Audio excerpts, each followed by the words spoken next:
ఈ ఆడబిడ్డలను ఆశీర్వదించకపోతే నీకు ఆ ప్రధాన ప్రతిపక్ష పాత్ర కూడా దండగా అని చెప్పి ఇక్కడ ఉన్న వాళ్ళు అనుకునే ప్రమాదం ఉంది. చంద్రశేఖరరావు గారు, ఒక పక్కన మేము వీళ్ళకు ఉద్యోగాలు ఇవ్వడానికి ప్రయత్నం చేస్తుంటే, అడ్డంకులను తొలగించి ముందుకు వెళ్ళాలని ఆలోచన చేస్తుంటే, ఇంకొక పక్కన నీ అల్లుడు ఈరోజు ఈ ప్రభుత్వం మీద వీళ్ళకు ఉద్యోగాలు ఇవ్వాల్సిన అవసరం లేదన్నట్టుగా మాట్లాడుతుండు. మీరైనా పిలిచి మీ అల్లుడికి గడ్డి పెట్టండి. ఈరోజు ఈ పేదోళ్ళ బిడ్డలకు ఉద్యోగాలు ఇవ్వడం ద్వారా ఇన్ని వేలాది మంది వెనకాల వాళ్ళ కుటుంబ సభ్యులు, వాళ్ళ అన్నలు, వాళ్ళ అక్కలు, వాళ్ళ తల్లిదండ్రులు వచ్చి ఈ సంతోషంలో భాగస్వాములై మా బిడ్డలకు ఉద్యోగాలు వచ్చినాయని ఈ సంతోష కార్యక్రమంలో పాలు పంచుకుంటుంటే వాళ్ళని అభినందించాల్సింది పోయి వాళ్ళకు ఉద్యోగాలు ఇస్తున్నందుకు మా ప్రభుత్వం మీద శాపనార్థాలు పెడుతున్నారంటే మీ ఆలోచన ఎట్లున్నదో, మీ వంకర బుద్ధి ఎట్లున్నదో ఇక్కడికి వచ్చిన వాళ్ళకే కాదు, ఈ రాష్ట్రంలో ఉన్న లక్షలాది మంది నిరుద్యోగ యువకులు ఆలోచన చేసే సందర్భం. అందుకే ఈ తెలంగాణ సమాజంలో ఉన్న ప్రధానమైన నిరుద్యోగ సమస్యను పరిష్కరించడానికి మా ప్రభుత్వం ఏర్పడిన వెంబడే తెలంగాణ పబ్లిక్ సర్వీస్ కమిషన్ని ప్రక్షాళన చేసి అక్కడ నూతనంగా ఖాళీలు ఉన్న దాదాపుగా 2 లక్షల ఉద్యోగ నియామకాలు చేపట్టాలన్న ఆలోచనతోటి మా మంత్రివర్గ సహచరులతోని యూపీఎస్సి అక్కడికి వెళ్ళి ఆ చైర్మన్ను, అక్కడ విధి విధానాలను, అక్కడ నిర్వహణ విధానాన్ని పరిశీలించి ఈరోజు మా ప్రభుత్వం తెలంగాణ పబ్లిక్ సర్వీస్ కమిషన్ను పూర్తిగా ప్రక్షాళన చేసి నూతనంగా చైర్మన్ను, సభ్యులను నియమించుకోవడం జరిగింది. తొందరలోనే తెలంగాణ పబ్లిక్ సర్వీస్ కమిషన్ ద్వారా నియామకాలు, వైద్య ఆరోగ్య శాఖ ఇక్కడ ఉద్యోగ నియామకాలు వీరి ద్వారా, అదేవిధంగా పోలీస్ రిక్రూట్మెంట్ బోర్డు నుంచి తొందరలోనే 15,000 పైచిలకు పోలీసు ఉద్యోగ నియామకాలను కూడా చేపట్టడానికి ఈరోజు మా ప్రభుత్వము కృషి చేస్తున్నది. మా బాధ్యత, మాకు ఉద్యోగాలు వచ్చినాయని మేము సంతోషంగా మా కుటుంబ సభ్యులతో విలాసవంతమైన జీవితం గడపడం కాదు, రోజుకు 16 నుంచి 18 గంటల వరకు పనిచేస్తూ మా మంత్రివర్గ సభ్యులు ఏ విధంగా ఈ నిరుద్యోగ సమస్యను పరిష్కరించాలి, మీ జీవితాలలో మీ కళ్ళల్లో వెలుగులు చూడాలి, సంతోషాన్ని చూడాలి అని ఈ ప్రభుత్వము కృషి చేస్తున్నది. తప్పకుండా ఈ తెలంగాణ నిరుద్యోగ యువకుల యొక్క కళ్ళల్లో సంతోషం చూడడానికి మా ప్రభుత్వం కట్టుబడి ఉన్నది. శ్రీమతి సోనియమ్మ ఆశీర్వాదంతో ఏర్పడ్డ ఈ తెలంగాణ రాష్ట్రంలో రాహుల్ గాంధీ గారి నాయకత్వంలో, మల్లికార్జున్ ఖర్గే గారి నేతృత్వంలో తెలంగాణ రాష్ట్రాన్ని మరింత బలోపేతమైన తెలంగాణగా నిర్మించడమే కాదు, విధ్వంసమైన తెలంగాణను పునర్నిర్మించడంలో మా శాయశక్తుల కష్టపడతాం. మీకోసమే అహర్నిశలు కృషి చేస్తాం.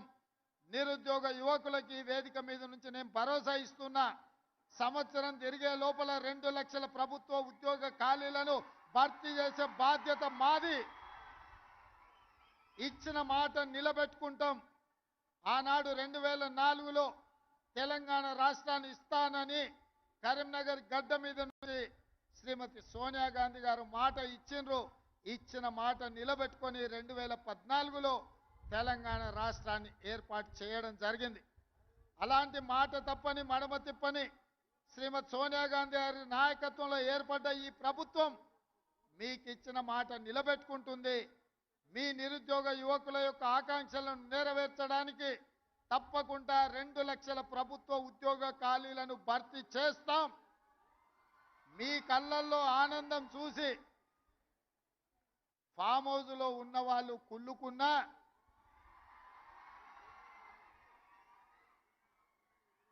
వాళ్ళ కడుపులో దుఃఖం పొంగి పొర్లినా,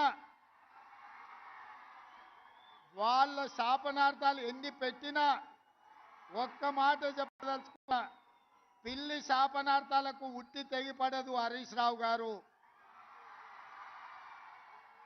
పొట్టోని పొడుగోడు కొడితే పొడుగోని పోచమ్మ కొట్టిందంట. హరీష్ రావు, మేము ఉద్యోగాలు ఇస్తుంటే అవాకులు చవాకులు పలుకుతున్నావు కదా, ఒక్కసారి ఇక్కడున్న కెమెరామెన్లకు నేను వాళ్ళ సంతోషాన్ని చూడండి, ఆడబిడ్డల కళ్ళల్లో ఆనందాన్ని హరీష్ రావుకు వాళ్ళ మామకు చూపించండి. పేదోళ్ళ పిల్లలకు ఉద్యోగాలు ఇస్తే, ముఖ్యంగా ఆడబిడ్డలను ఆదుకుంటే ఆ సంతోషం ఎట్లుంటుందో ఆ కుటుంబానికి చూపించండి. మీ కుటుంబంలో ఉన్న వాళ్ళందరికీ ఉద్యోగాలు ఇవ్వడం కాదు, మా పేదోళ్ళ బిడ్డలకు వాళ్ళ కుటుంబాలలో చదువుకున్న యువతీ యువకులకు ఉద్యోగాలు ఇస్తే ఆనందం ఎట్లుంటుందో, ఈ మరవలేని ఆనందమైన క్షణాలు ఈ ఎల్బీ స్టేడియంలో నలుమూలల ఈ సంతోషం అలుపుకున్న ఈ పూర్తి వీడియోను అటు చంద్రశేఖరరావు ఇటు హరీష్ రావుకు చూపించాల్సిందిగా కోరుకుంటూ, ఈరోజు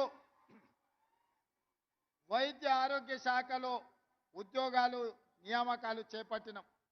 తొందరలోనే పోలీస్ శాఖలో ఉద్యోగాలను చేపడతాం. ఆ తర్వాత తెలంగాణ పబ్లిక్ సర్వీస్ కమిషన్ నుంచి అన్ని శాఖలలో ఉన్న ఉద్యోగ ఖాళీలను భర్తీ చేసే బాధ్యత మా ప్రభుత్వం తీసుకుంటుందని మాట ఇస్తూ, ఇక్కడ అందరికీ వివిధ జిల్లాల నుంచి ఈరోజు ఎంపికైన అభ్యర్థులకు అందరికీ కూడా అక్కడ కౌంటర్లు పెట్టినాం. ఆ కౌంటర్ల ద్వారా క్రమశిక్షణతో మీ నియామక పత్రాలు తీసుకోండి. కొంతమందిని వేదిక మీద సింబాలిక్గా ఇచ్చినా మీరు మీ కుటుంబ సభ్యులు మీ నియామక పత్రాలు తీసుకొని వెళ్ళి, ఈరోజు స్టాఫ్ నర్సులు అంటే కుటుంబ సభ్యులు,